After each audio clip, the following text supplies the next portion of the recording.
in power would be the Americans, and it's frustrating when you see some of the stuff over there that's just not great business attitudes. Ubisoft shows new House Creed Ibihard.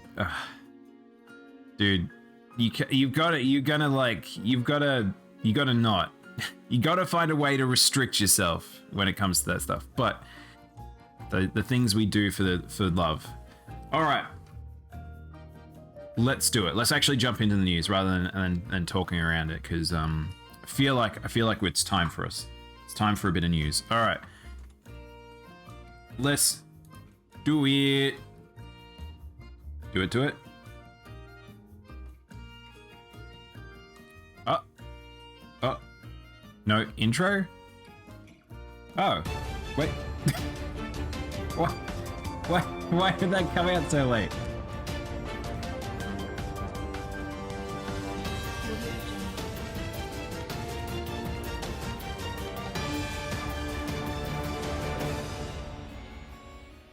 Well, okay, so that's all automated. I don't do that. That should play itself. I don't know why I decided to just hold on out.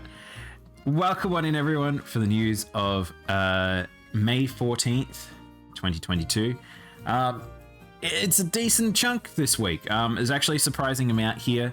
I will try and be brisk about some of this stuff, and then other stuff I might dive in. There is a lot of business reporting, so we might do that mostly towards the end of this. But there was a decent amount of things. Some announcements, surprising amount of announcements, and then 2 events kind of happened during the week. So I'll kind of talk about them, as well as some controversies which just got expanded upon today. So I will talk about a bit that later into this. But yes, some of the controversy stuff is a bit interesting to talk about this week. The news takes over the stream. More at 9, more at 11. Let's do it. Let's jump on in. I really need to update these cards. General, we'll jump into the general first of all, as always. So, like I said, a lot of sales stuff. Financial figures are coming in for just not individual games, but also companies. So we will see some actual hard figures around this sort of stuff. But first up, Elden Ring sales exceeds 13.4 million units worldwide. This number is huge. People knew this was coming. Elden Ring is the game. If Elden Ring does not win Game of the Year at various different award shows, I don't know what the fuck is wrong with people. This game has done crazy numbers. It's reviewed extremely well. People have completed the game, which is a mostly 100-hour game. That's a very big number for a lot of people to try and complete. The percentage on achievements is quite high on this game too. So this is like the game of the year. So very likely to see this like take sweepstakes everywhere. Talk about the Diablo 3 10-year celebration. How do you? Oh, I saw that. Yeah, you feel old. It's very weird. It's very weird, CJ. I don't need necessarily that to feel old. The thing I've noticed about Elden Ring is a lot more casual have gotten into it. I don't think previous Soulsborne games have had that kind of feel. Yes, definitely. I mean, that's the thing why I said about the open world. I've talking about Elden Ring for me, unfortunately, this channel is a bit of a dead horse because I've praised it to absolute glory. And honestly, the open world made the difference. Also, welcome in, James. Game too big, left first area 30 hours and stopped playing. I mean, that's the thing. Some people will bounce off that game, and that's fine. But it's for others, it's the game. You can't deny the powerhouse that game is. Don't get started on do each class too. Yeah, it's the amount of hours. The amount of hours you can do in that game is ridiculous. Soon, TM. Pokemon Home will support. Yes. Samurai beat me to what was on screen. Pokemon Home will support Diamond, Pearl, and Legends very soon. So this is kind of a weird article. They have announced it in a little bit more inner details of how it's going to work and interact. So if you give a shit and do want to pull some of those Pokemon out of there, reminder, they cannot go back in some cases. Some Pokemon will be able to go out and won't be able to go back, and some will only be able to be pulled out and only go back to the games they came from. So just be aware of that. There's going to be some weird cross stuff with this. Pokemon Home is going to be a weird experience. And I have honestly still don't quite understand how Pokemon are going to approach a lot of this stuff. But their plan is to really make every single Pokemon game be able to interact with this service. But we already know from Pokemon Go there is limitations around this. So yeah, we'll see how it goes, because they need to get this all organized before the new game comes out. Otherwise, they are going to still be very on the back foot with a lot of this stuff. But if you're keen, keep an eye out. So I don't know if did they even put a guesstimate around this? I don't think they did. No guesstimate even on a time frame, which isn't great. This one, however, I'm very excited about. Kirby 64 Crystal Shards will be available on the Nintendo Switch. I'm very excited about this game because I was actually wanting to play this on stream as my retro game sometime soon. However, this might be the game we do when it releases, because I was wanting to play this. I still think this is my second favorite Kirby game, next to now the newest release. This game is just very fun. I think the combining of powers is just like, and the expansiveness of how many powers you can get, similar to the new game, I think makes this shine. And that's why I think that's what Kirby needs. I think it just needs more powers. Better be 100%. I don't even know how long it takes 100% number, but you know me, I don't necessarily 100%. Log news. I never played Kirby 64 back in the day. I'll definitely stream it. Yeah, I think look forward to this one. If you've never played this one, I do agree that it is a bit more clunkier in terms of movement than a lot of other Kirby games. It's very simplistic in a sense, but I think that it's just enjoyable in terms of the environment you go through, the aesthetic I really like, just because it's just old school 3D. And the powers you get are just very enjoyable. So you can definitely lean into, like, these are my favorite powers. So 3 shards per stage, that's about 20 stages, easily 40 hours completion. I don't think 40 hours. I don't think it's a 40-hour game, is it? It's no way. It's like a 10-hour game at most. Epic Games to release Unreal Editor Fortnite for Fortnite later this year.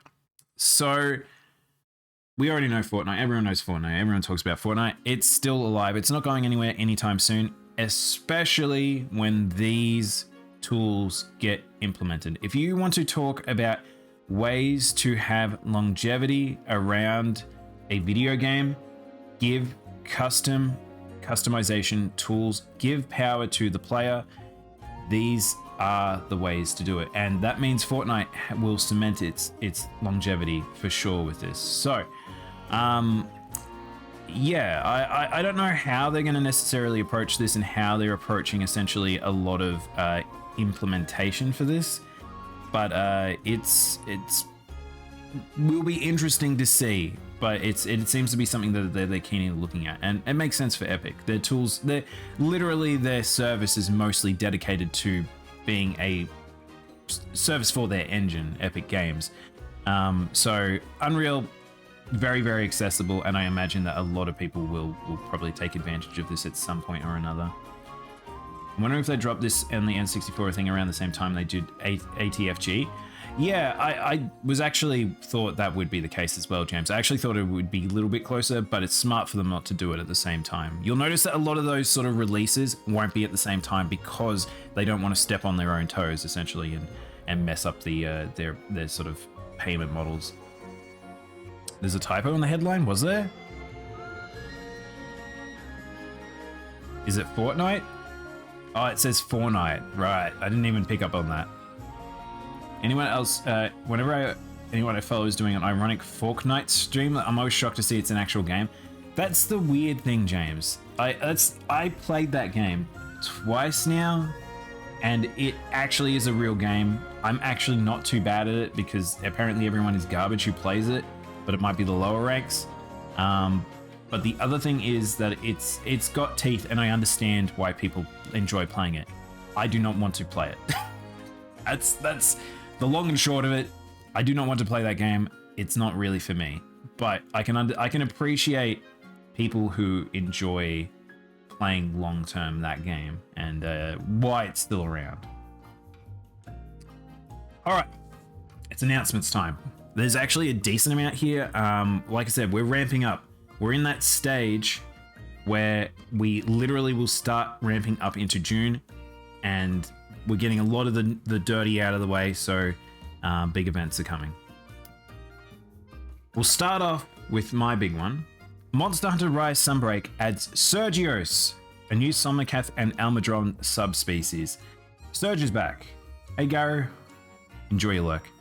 So Sergios, we kind of predicted in a way that he would return to this one sometime soon, especially with a big desert map. And yeah, this is... He's not the best monster to fight, I would say. I definitely have issues with him as a great sword user, but his skill on weapons is very interesting. I am curious how they're going to handle a lot of that stuff. However, the community were very excited by this. Steve is finally coming back. Yeah, I'm actually a little shocked it took him this long for him to come back. But I saw a thing people were talking about how bleed seems to be kind of a focus for this expansion. Sort of status effects maybe for this expansion. So I think maybe that's why Sergios was a good pick.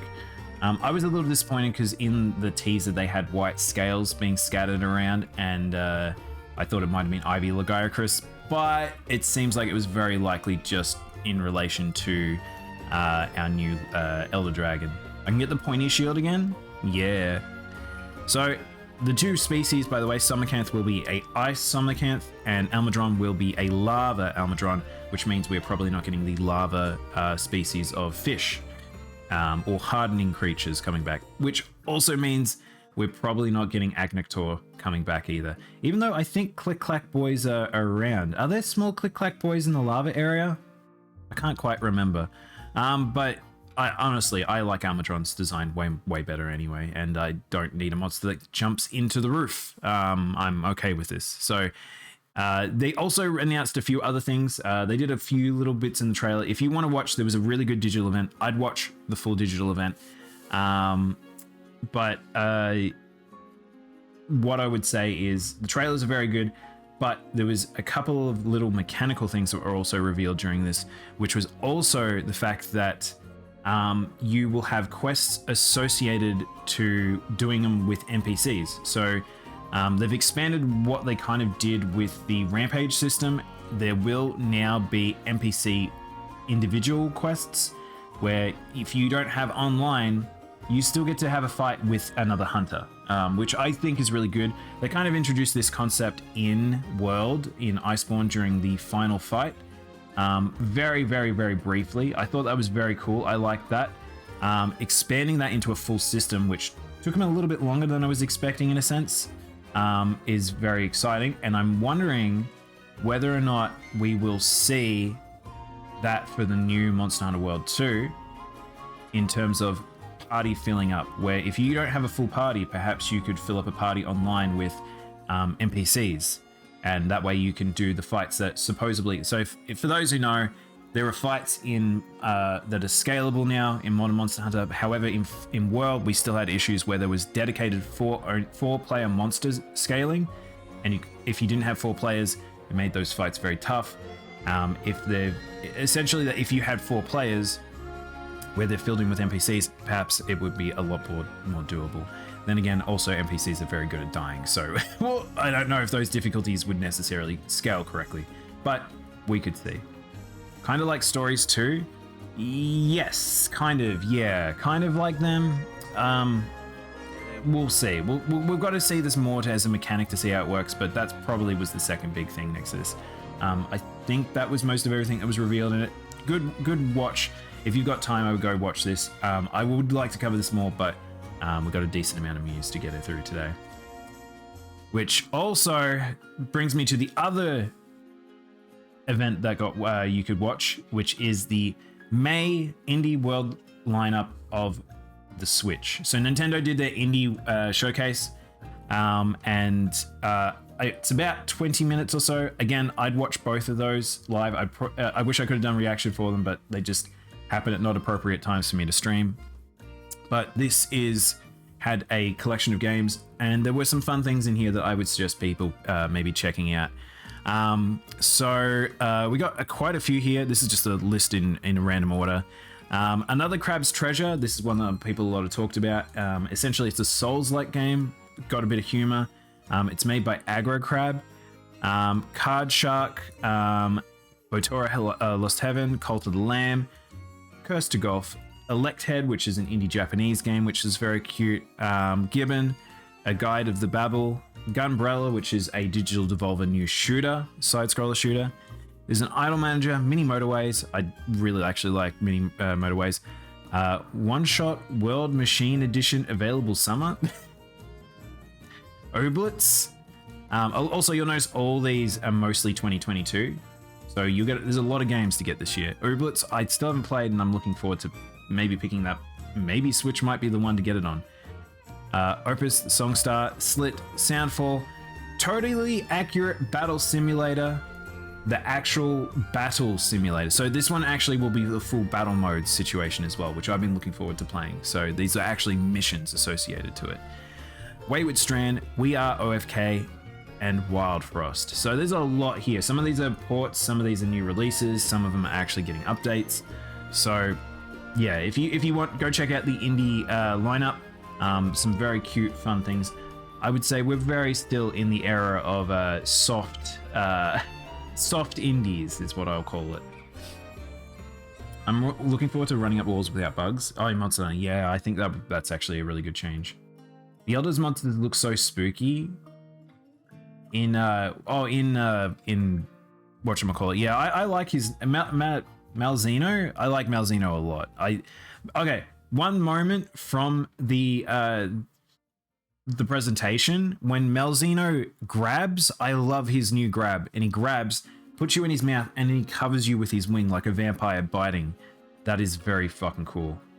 Very, very good. I think they're really. I'm looking forward to Sunbreak for design philosophies a bit more than I ended up enjoying base Rise. I think Rise didn't go into the Japanese enough for me for some of the monster designs, unfortunately. Skullgirls' second encore, Black Delilah, will debut at Combo Breaker. So this is a character that's been in wait for so very long. Black Delilah was a boss character that was announced forever ago, and it's kind of crazy to still have Skullgirls getting content being created and them working on it, and it's still being popular.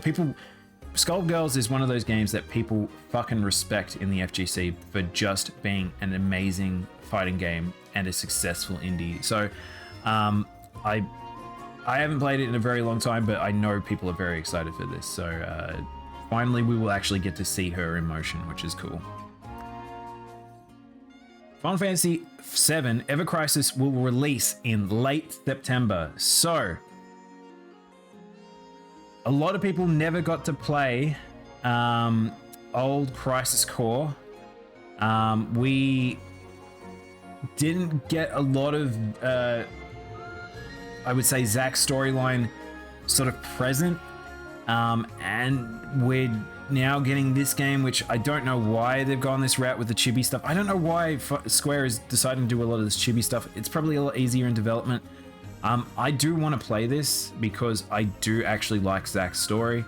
As much as I hate stuff in Crisis Core and Dirge of Cerberus, I do enjoy Zack's stuff. So looking forward to this. I'm curious how good this will be, but it is releasing on Android and iOS. If you guys did not realize, it's not a console game. It is a strange chibi game that's sort of expanding upon what we kind of got in Remake. And you can see a lot of reused assets with weird downscaling. This will be a interesting game to see how it comes about. But yeah. So late September, we'll find out more. Alan Wake Remaster is coming to Switch this fall. So the Alan Wake remake is still coming. And I can't remember if it was announced or if it got like I think it got announced, but I don't think it's got a date yet.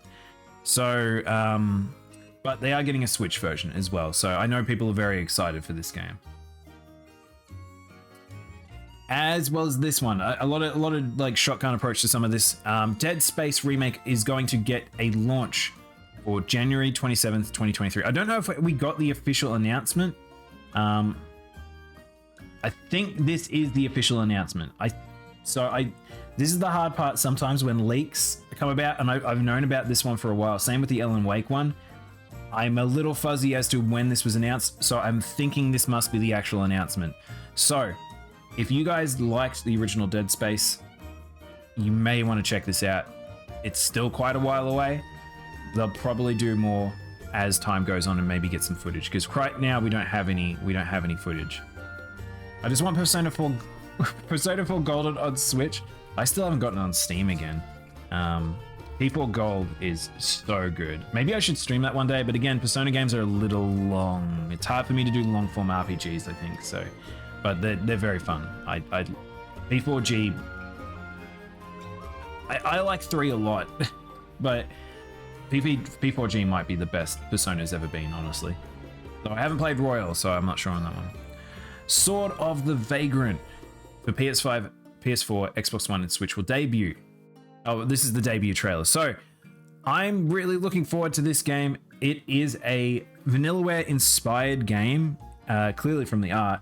And if you guys don't know, I'm a big Vanillaware fan. I've been very tempted to play Remaster on stream a few times, and this game looks like it understands what the game is about. So it will be coming out. Oh wait, hang on, hold up. Oh, this isn't the game. This is a different game.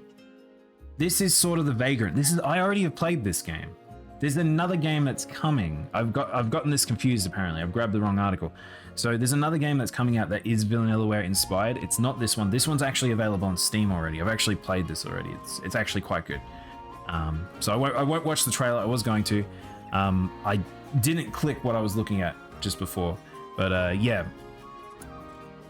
I'll have to find the announcement date for the other one at some point. Zenless Zone announced. So, for those who are Genshin fans, who are fans of Mario games, you are getting another game.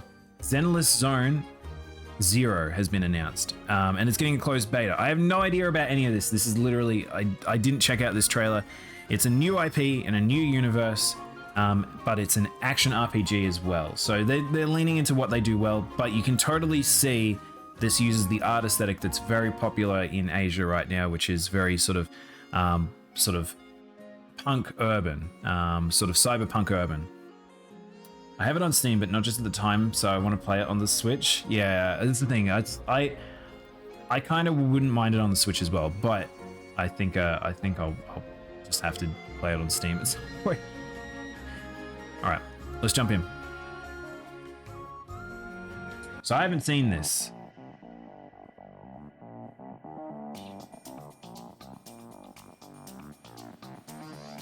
This has kind of free-to-play shooter vibes to it. Are we just getting model reveals? It looks nice. It looks very clean. Wow, it kind of has a Splatoon vibe to it a bit.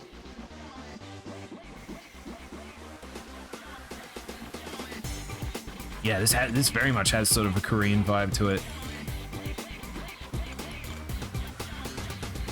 Everything's kind of soft moving. The animations are very fucking clean. Is it more BlazBlue? No, this doesn't look like BlazBlue.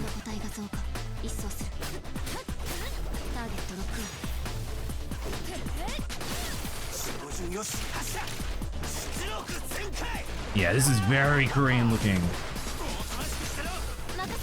It's very clean though. Shit, this is some clean looking visuals. This actually looks quite fun.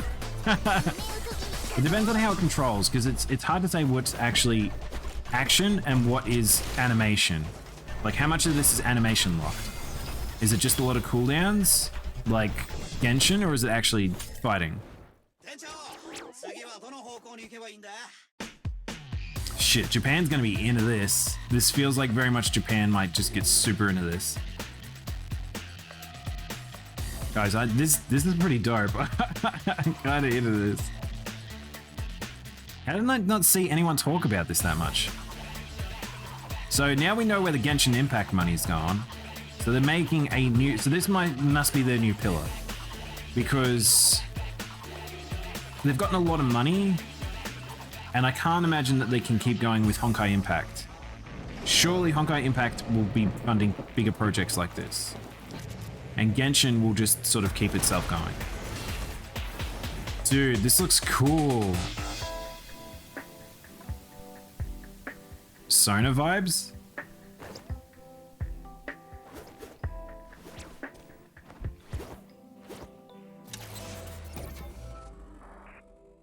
Yeah, I'm into this.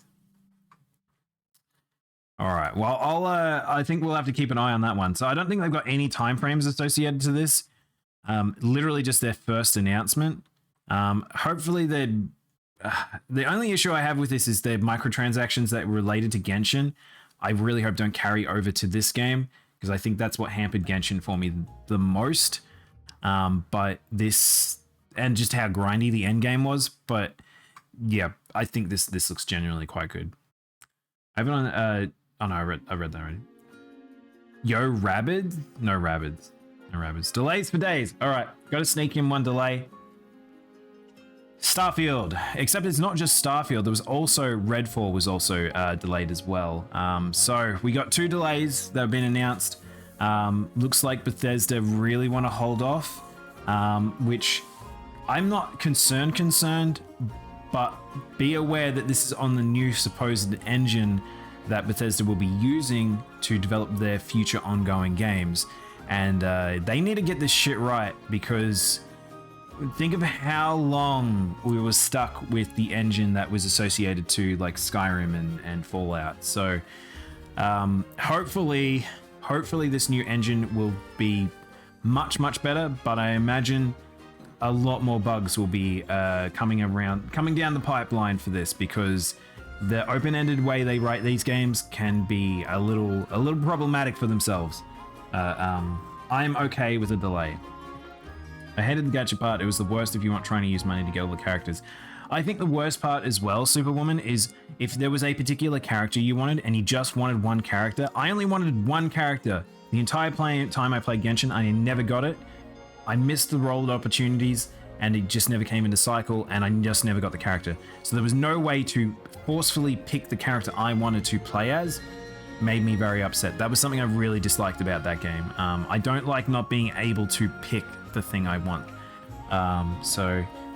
But that's kind of how gacha be sometimes. And I think that's kind of the bad fit about that.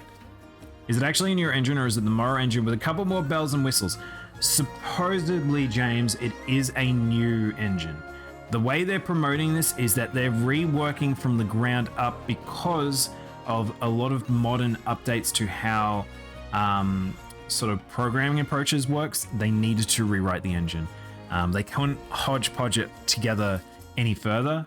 And we'll see. We'll see how true that is, because I imagine that they are probably rewriting it, but a lot of old legacy code will end up being rewritten into this in some form or another. It will still feel like a Bethesda games. But yeah, they need a new engine like 15 years ago. It's very costly to make a new engine, particularly in an engine in the way that they did this.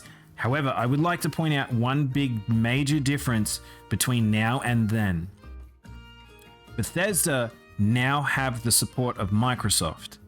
Microsoft has extremely good programmers. If you were to look at the engine that is running Sea of Thieves and things like that, there's some really interesting tech that's in there. I think that they are probably going to be leaning into a lot of that stuff, and we'll find out whether or not that will bleed into here. So Bethesda could be in the best space they've ever been if things go right, but who knows? I have not got supreme confidence in their programmers. They've yet to prove themselves beyond what they've done for a long time, and we'll see. The Skyrim engine with some more bells and whistles. I don't know. It's really hard to say. We'll need to see this in motion to know. These games are the type that you can see from. You will know what the engine is like from watching footage. Once we see it in motion, how the physics works, how the player interacts with the world, you'll kind of know whether or not it is the same engine or if it's just a hodgepodge old version. I wouldn't mind checking out Starfield. I'm a huge fan of No Man's Sky. So if I would dig this if they do it right. Yeah, I'm not a big space person, so I'm not super interested, but I'm interested on the prospect of Bethesda and their engines. I think that will be the big thing I'm very excited to see for this. I remember thinking that being owned by Microsoft could whip them in the shape from a QA perspective. God, I really hope so. I honestly, the purchases of Microsoft and Sony, that is the biggest thing that we would hope from them, is that basically they get the support they need funding wise to get to a certain point, and then it is essentially on the QA polish side that they can get the support that they wouldn't necessarily have the time to normally do. But it's big business does big business. Sometimes it's a bit hard to predict what will happen, and Microsoft has not had the best track record on that behalf. Some companies get in and then they produce some amazing stuff with them, and then some companies come in and get chewed up and then spat out, and can't imagine having that to Bethesda, but it's hard to say how that relationship will work, whether or not there'll be a lot of pushback or what. All right, upcoming events. There's only really one upcoming event I wanted to talk about. There is a couple of things that are coming that I'm not going to go talking about because it's not too much to say, but this one I'm looking forward to a lot. Guilty Gear Strive, almost 1 year anniversary broadcast will be on May 25th. Basically, it's an announcement so they can talk about where Guilty Gear is and also the new season. And I'm looking forward to the announcement for the new season. If you guys didn't see my post, I watched the latest chapter from Guilty Gear's story update. Damn, that was so good. That was like top tier quality anime in an episode. Like, if you've not watched this Strive storyline, it's fucking amazing. They've really upped their game. They're really showing what that engine is good at, and I think that the new story was that plus really good storytelling and directing. Visual directing was amazing. So fingers crossed we get a little teaser for the new story, but I'm very excited for this. I hope to hear anything from Elder Scrolls 6. Not anytime soon, Superwoman. Until they get Starfield figured out, we're very unlikely seeing anything from Elder Scrolls, I don't think. Did you see the 30cm Tifa Jack O's pose statue? Upper butt. It even comes with a new version. Yeah, I did. I actually saw Max talking about it too. I saw that a while back. The funny thing is, it's weird because it's not fully endorsed by Square. It's just a general manufacturing company doing it, and they just got the rights to do it. But bit of a weird thing. I don't know whether or not there will be any sort of cease and desist or restrictions end up coming about that. But yeah, it's for private collectors only. I think it looks relatively expensive as well because they're handcrafted, those statuettes, I believe. But that thing will sell like hotcakes. I assure you. I assure you, people want that nude Tifa. Speaking of money for merch, let's talk about some merch. I could have actually shoved that in here, honestly. Pac-Man and Sanrio figures dress up as Pac-Man ghosts. This is kind of cute. I kind of like these. Again, I don't know anyone that gives a flying fuck about Pac-Man. But the Sanrio characters sell extremely well in Japan. If you've never been there, advertising, you will find Sanrio characters everywhere. They're just everywhere. Even though we don't really hear about Hello Kitty and all the IPs over here too much in the West these days, they're very much still very over there, and they're very cute. And I think this is just a nice little combination. So I'm not suggesting anyone purchasing anything. I never do. It's just I show you cute shit sometimes. But these are very good. Speaking about cute shit, Yakuza Goro Majima Colognes will appear in Japanese stores. Man, Japan has the best merch. They love their merchandise. Who wouldn't want to smell like your boy Majima, coming out of a sewer to fight Kiryu. Oi, oi, oi, oi. My ex has so much Hello Kitty stuff. Yeah, it's very popular. You can get merch for everything for Hello Kitty. Sanrio is massive. They make so much money. You shitting me? People want to smell like Majima. I mean, honestly, I have no idea what these would smell like. But look, you can literally get merchandise for anything in Japan. Just slap a branding on it. But this does look tasteful. I'll be honest. That's a nice bottle. I've never had cologne ever in my life. I don't know. I can't think of any reason I'd ever want to run around smelling like a weird smell. But this looks quite nice in terms of presentation, and that's what they usually are pretty good at. They get that sort of expensive look for cheap over there. But yeah, you want to go smell like Majima? You might have the opportunity to do so. All right. We're in the controversy section. There's some big stuff here. Well, there's ongoing stuff, is I'll more phrase it here. So business is going to be funny here. I saw Sephora Cologne while I was looking at merch. I kind of wanted it. Thomas, no. I love the idea of like it's coming up with the idea of a scent for a fictional character. It's very bizarre to me. There's a fucking VB cologne. I'm a Hugo Boss person myself. Yeah, I see. I'm not the type of person that I want to smell like something. If I'm gonna put on like deodorant, that'd be the extent of how I smell. Like that's literally it. I would get it just to say I have it. Oh, Superwoman, no. I mean, I didn't actually look at how expensive it is. Usually I'll look at the pricing for that stuff to say whether or not it's a good idea. But yeah. Hey Carter, welcome on in. Versus Home Gang. I have no idea what that is, James. You guys are just talking from another world at this point. More exquisite males than me.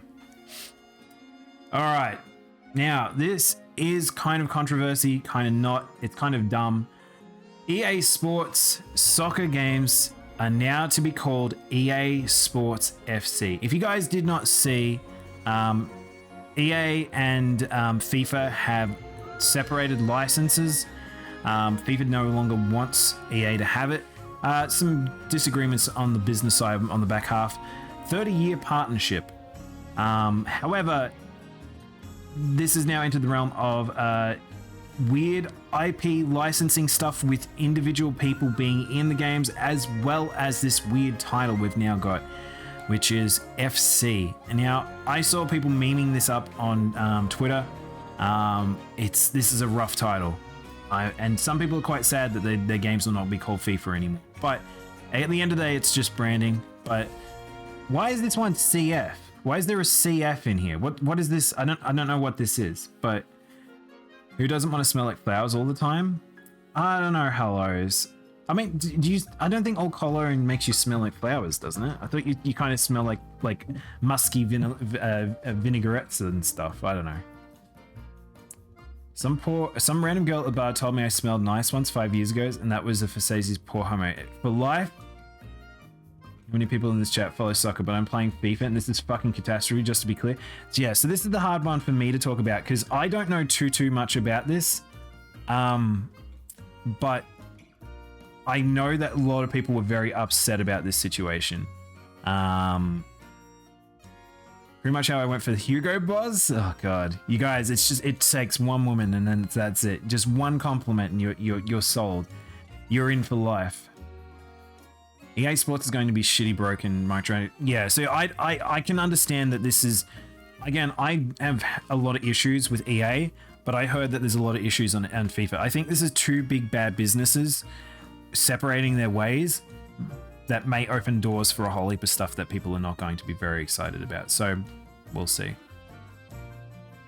I got on my eyelashes 10 years ago.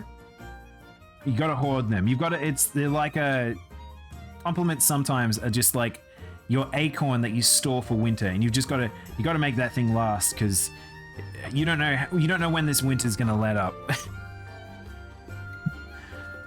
But yeah, so I don't know with this one. We'll see. We'll see how this develops, but we do know that people are quite upset about a lot of this stuff. I don't know. Someone explain to me in chat, why is it called FC? Does it mean something? Football community football. Have they got a translation for what it is? I don't actually know. Football kick football club. Is it just football club? Is it CJ? Is that actually what it is? If so, that's fucking a terrible title. All right. Now we get into some more dumb stuff that. All right. Fairly sure just football club. Oh my god, really? I don't know what CEF is. Oh, maybe that. Yeah, that makes more sense, James, if it's backwards because of for different nationalities. That makes sense. Okay. All right, let's jump into this one. So here's some dumb shit. PlayStation staff criticized Jim Ryan's message on abortion rights. Club de football. Oh, I like that. I like that better. So if you guys didn't see, I'm not going to jump into the abortion rights topic here. I'm not going to go into the specifics about that. What I'm going to go into essentially is Jim Ryan's shit, which is, so PlayStation, all businesses kind of have these messages sometimes internal about some of these things. For whatever reason, Jim Ryan decided to have a message internal to his staff about establishing that they are not going to be making any actions, or just they're being a bit more like, you have your rights to think either way, be aware. And then it then devolved into him talking about personal stuff that was unconnected, that felt off like tone and inappropriate, and that got people very upset internal. Then that message had been made public, and then other messages that have been similar or related to Jim Ryan have been made public, and just how he has not been able to appropriately approach certain topics like this. And it's going in hands with the fact that there is some lawsuits associated to issues of diversity and problematic work culture at Sony America. So this is one of those things that's kind of, it's kind of that sort of, in a way, continuing on another topic that's sort of snowballing. And yeah. Hey Indominus, how you doing? Welcome on in. Got a read about this? I think Ducati made a push bike when they called it Fuda. Oh god, CJ. Just as bad as my naming skills. Yeah, surely they could have done better than just FC. FC's very bland, but appropriate for EA, I think. But yeah, so this is kind of a controversial story that's blown up and lots of people are talking about it, but it's also got associated topics to it. So who knows? Again, I feel like a lot of bigger businesses the past few years a lot more in the firing line as certain progress has been made in the industry.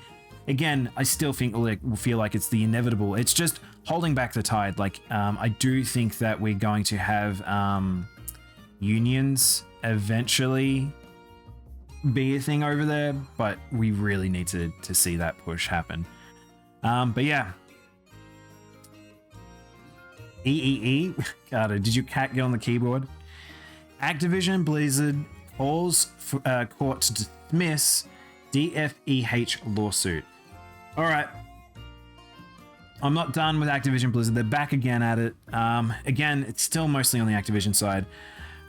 So if you guys didn't see this recent ruling that was coming about with a new set of claims against them, and they're requesting for it to they're really requesting to have this closed down. I really hope this gets reopened up. The fallout from the previous lawsuit was ridiculous. I can't believe it ended in the way it did, and let's hope that the pressure stays on and there can be a difference being made, because man, Activision Blizzard not in a good place. Even they need to get a lot of this resolved before they get to Microsoft. If they get resolved by Microsoft, there will be protections there, and we do not have any guarantee of what's going to happen. So who knows what is happening with all this stuff, but yeah, we'll see as this goes on. But I'm not done. Activision Blizzard anti-union efforts continue ahead of the Raven vote. So if you didn't hear, Raven Software, who do their QA and minor dev stuff, they're essentially a contractor they've got very direct work with, were basically unionizing because of a lot of the problems they have. However, there's some bad shit going on. So like this is just not good, and I can't believe they're doing this in the face of everything. But yeah, they're basically asking people to not vote yes for the union. They're just the fact that it's Activision getting involved directly in Raven Software's affairs. This is really bad. Most of them are for union, and they're wanting to adjust how their situation is, and they need to protect themselves, and it's not great. But it leads into the events that transpired sort of today. I don't think I've seen any articles just yet onto it. However, here we are at it currently. Activision Blizzard is currently union busting the middle of union of election by Raven Software testers. They've fired 12 members, transferred others to different departments, and now threatening promotions and benefits. They are systematically trying to undo the union establishment that they're trying to do. It just keeps going. Like, I can't believe that this is continuing. And you've probably noted this event in tandem to this, which if you haven't heard how people have been discussing this, is essentially there is an event that's currently just happening and people have been making fun of it, but Activision Blizzard are very good at distracting, and people have now been like associating a lot of actions that Activision Blizzard do, where essentially they will do a public-facing notary announcement to either a release or something like that to distract people from things that are happening. And it almost seems that way sometimes, particularly with the fact that they've had some issues around diversity at their company, and now they've put out this bizarre thing. King Games initiative diversity space tool with the character design process tangible way to avoiding tokenism, stereotypes, and inclusion. This is weird. This is a very weird thing to make. I don't know whose idea this is. This is a very weird thing to make. They've essentially numberfied the idea of diversification. And this is very, very, very strange. This is very, very in context of, I would say, controversy. You can go look at this. This is something you guys can go look at if you want. I don't know who the hell's idea what this was, and I don't know if they are using it becoming public. Very strange. This is a very strange thing. Doesn't the US have like a labor law and don't union bust? I think they do, Hollows, but the union stuff in America is bizarre. I really don't. There's a lot of anti-union sentiment, and then there's a lot of weird stuff. The irony is that unions help companies run themselves to the highest standard, especially. Yeah, the thing is, I don't really. It's very strange, James. America's approach to it is just, I don't quite understand. We have pushbacks here that are starting to happen against anti-unionism, and I think it's very unhealthy. And the idea that we have this situation where it's like this is ongoing, and you're seeing just how hard it is to unionize when this fucking world-related news that is at like millions and millions of dollars that is being thrown away because of the fact of lawsuits associated to it, and they still do not want it to happen. So it's kind of crazy. We won't go too much into it, but it's just bizarre to see this with this industry still. Can you use the diversity tool to rate your followers? I don't know. Do you guys want to be rated? Where do you fit on your culture scale? How culture are you? What about your age? I feel like that's an easy one we could go on. About your sexual orientation, is that important? Should I gauge you on your sexual orientation? ethnicity. We should numbify that. This is nuts. I can't believe that this is a thing that's come about, and I wouldn't be surprised that some of this exists within sort of more like almost toxic areas of bigger businesses. But this is something going public with. Very, very strange. I don't know what they thought the fallout would be to this, but using to be actually dramatically backsliding in power since Reagan years. Yeah, we'll avoid talking the political side of all of that stuff, but it's definitely the fallout of a lot of this stuff is just insane. Why has Lucio got a higher ethnicity rating than the Russian and the Swede? I don't know. Maybe we should ask Activision Blizzard why. Who rated this?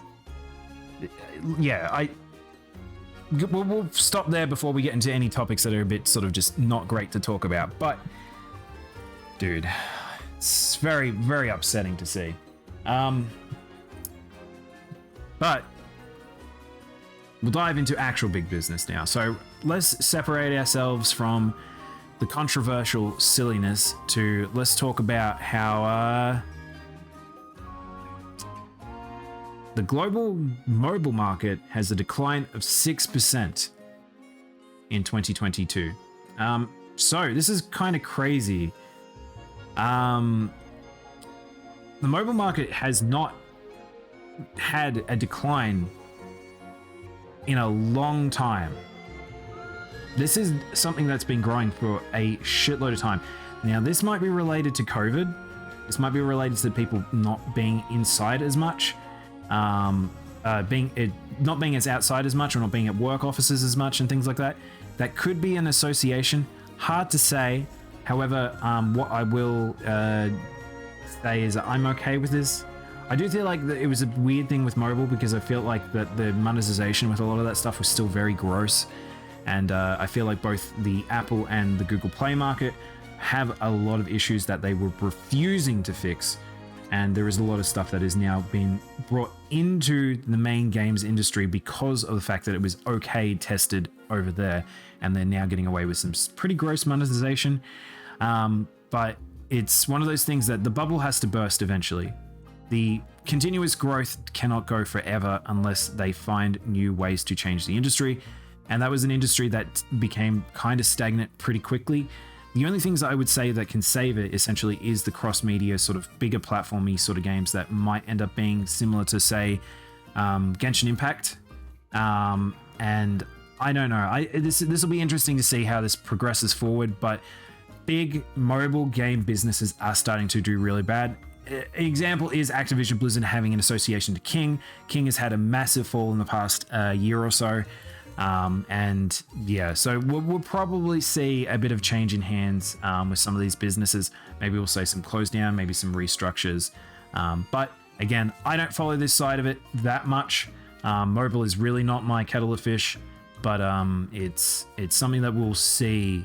We might see a change in the industry if, especially with things such as the Switch doing more successful as a handheld device.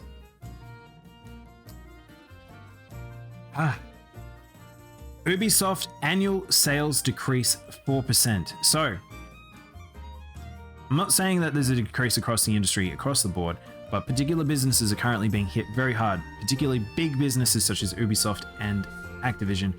And if you'll remember, Square actually also sold off some of its Canadian studios and American studios, and it seems like there's some businesses that are just not finding their footing. And we can see here that Ubisoft is struggling, and it's kind of, it'll be curious after all the stuff that's been happening with the change of upper management at Ubisoft to try and save themselves from bad management. Don't know whether or not it's working. They really, it needs to change gear maybe. And we'll see. We'll definitely see, because I do know Ubisoft has a few things in the works. I know CJ is ready to essentially play an Assassin's Creed if they release one, but we'll have to figure it out. They'll have to figure it out rather, and we'll see. I don't think they're going anywhere anytime soon, but it's you got to keep an eye out when businesses have a failing like this. you might see a change. There might be changes in the works when things like this happens. TIGA, UK games development workforce grew 25%, over 20,000 full-time staff. Now, this is really good to see. I talked about it before with like sort of unionization as well as the improved workforce over in the UK. The fact that Tencent Games are actually having new studio establishing over there, there's a lot being brought over to Europe, but then there is even more being brought over to the UK. Even with the fact that Brexit existing in the UK, games are doing very well over there. The UK right now seem to have their finger on the pulse. They're making some very good choices, and I'm kind of excited to see that. I mean, there was a point there where I was looking at moving over there for work, and it's nice to see, despite everything, that it's like this is a place that does have good gaming sort of environments and production and everything like that, and I'm excited to see. I'm curious if they can ever establish a major studio over there that can rival some of the big American ones eventually. But UK is still a very great place for game development. I'm pretty sure over a new Ass Creed style. I wish they'd go back to the classic style. I don't even know. They just look realistic now, isn't it, CJ? They just look very realistic-y style, I feel like. They've sort of removed the cartoonification. All right, almost there, chat. Oh man, I'm running out of breath here. Yu-Gi-Oh! Drives record year for Konami, with profits up 25% on 626 million. Konami makes a lot of money. They've lost a lot of money recently, like a lot of money. They've downsized, reduced down. They're closing down a lot of the gacha. They're closing down a lot of their in-person stuff. Focusing more on games again, which they should have done forever ago. I don't know. Konami statement about them leaving the games industry was still one of the dumbest things they'd ever said. And it's proving why it's such a dumb statement, because of the fact that Yu-Gi-Oh! Here has made so much money. If you've not played Master Duel has some polish that we've been waiting for as Yu-Gi-Oh! Fans for so fucking long. But it is monetized out the wazoo. So if this makes sense, because of the fact this is the thing they've been waiting for so long, and the monetization is so heavy on it, they've made some mad profits. People want to own all those cards. A digital format for a card game that has had a life cycle for this long, that is so many cards to buy. And they're making a lot of money. They're making a shitload of money. What's this, CJ? What have you linked me? Am I going to regret opening this? Hang on, what have you linked? You got me worried. Oh. It's not that bad. Beal Starmon. Is this why I like the Digimon so much? Not really. A lot of the female designs kind of suck, I'll be honest. They're pretty bad. But yeah, she's a female version of Beelzemon. Don't know if I've really seen her in anything before. There are weird alter versions of some Digimon. Beelzemon's okay. He's very edgy. He's a very edgy boy. He gets a motorbike. Square Enix reports rise in income thanks to Final Fantasy. So this will be the last articles for today. Like I said, I did not cover all of the business ones. There is a lot of financial reports that are coming out right now. Profits across the board is the big thing I'll say. A lot of companies are doing very well, but a lot of them are noting in towards particular games that have come out and particular things. Of course, there's ones like Elden Ring and things like that. Of course, are going to be making big money, but Square is noting that there's a rise thanks to Final Fantasy XIV, and people shouldn't be surprised about this. Like, Shadowbringers was so good, Endwalker was going to sell amazing, and Endwalker is very good, so there's a high chance that they're going to continue increasing in money and the amount of people and the mass accidents from World of Warcraft. So if WoW can't save itself, Final Fantasy is just going to keep eating their player base up and making a lot of money. This game is worth playing. I do hope that they make it more streamlined for the starter for a lot of new players. I still think it needs it, but yeah. Square's making a lot of money, and they've now cut back on a lot of studios that were actually not making the money. And they've had some they've had some failures over the course of the year, and or the course of the past 2 years, which will probably appear in these reports. But still, despite that, are making a lot more money. Why are top 2 abs so much bigger than the rest? I don't know. That's whoever drew that. I like Mastermon. Mastermon's alright. She, I don't know. I'm not huge on her design either. She's my devil in angle person. Where is she? Mastermon. She's kind of that cliche like 90s design of the devil in angle. But I know a lot of people kind of like this design, so I kind of get it.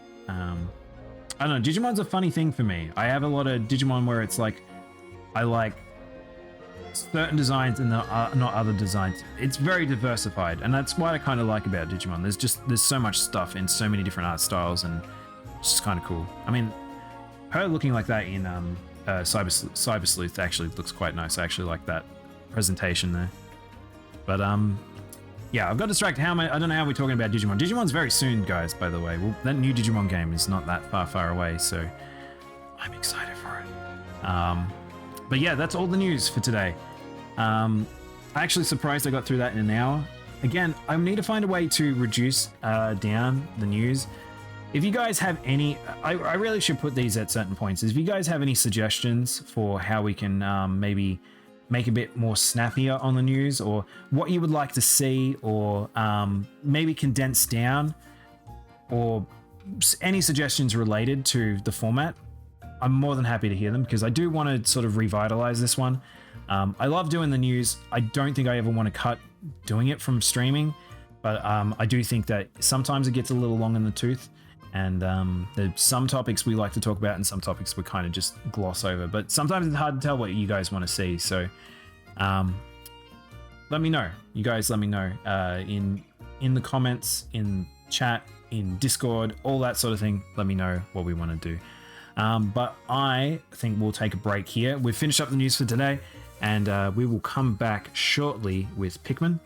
And then from there, if Pikmin doesn't go for the entire day, we might jump into some Yu-Gi-Oh! Or Sonic. I'm not quite sure. Sonic's my like little capper for the nights, but I really want to play Yu-Gi-Oh! Guys. I can't stress how much I enjoy playing Yu-Gi-Oh! These days, despite how terrible the meta is. The event's very good. The fusion event is very good, and I think I've got enough cards now that we can kind of just play whatever deck. But let's take a break. Sit tight. Go get a drink. Do whatever you want. I'm not your boss. I could be. Do you want me to be? All right, we're back.